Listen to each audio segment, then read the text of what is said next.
Hola, Abantenatics! Bestie Beauties reunite. Nagkitang muli ang mag-bestie na sina Antonia Porcil ng Thailand na siya ring Miss Universe 2023 first runner-up at ang kasalukuyang Miss Universe Philippines na si Michelle D. Dumating sa Pilipinas si Antonia na inabangan at sinalubong ng kanyang dating roommate sa Miss U na si Michelle sa Ninoy Aquino International Airport. Hindi lang si Michelle D ang sumalubong kay Antonia Porcil. Maraming fans din ang nagparamdam ng kanilang pagmamahal at sinaksihan ang reunion ng Bestie Beauties na binansagan nilang 4D na hango sa apelido ng dalawa.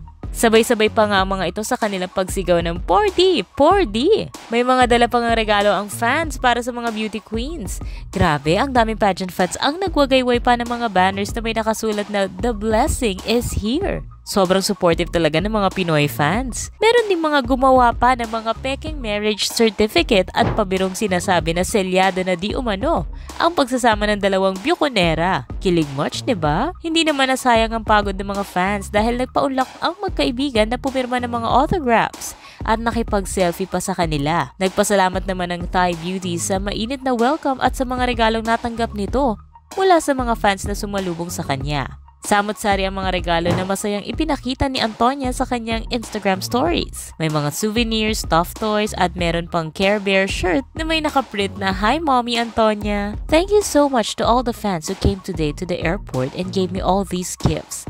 I got a little dog, I've got some Care Bears. You guys are the sweetest and thank you so much.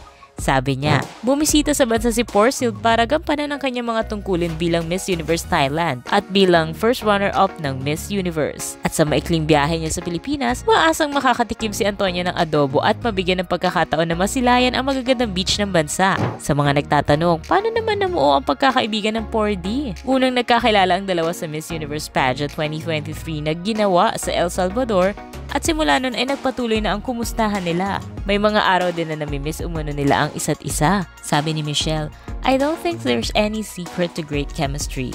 Antonia and I, when we first talked, there was a lot in common. It just came naturally. The most important thing is that we were both very true to who we are and that's how we connected." Dagdag naman ni Antonia. Bagamat si Antonia ng Thailand na naging first runner-up sa Miss Universe 2023, may nakuha namang 4 na special awards si MMD.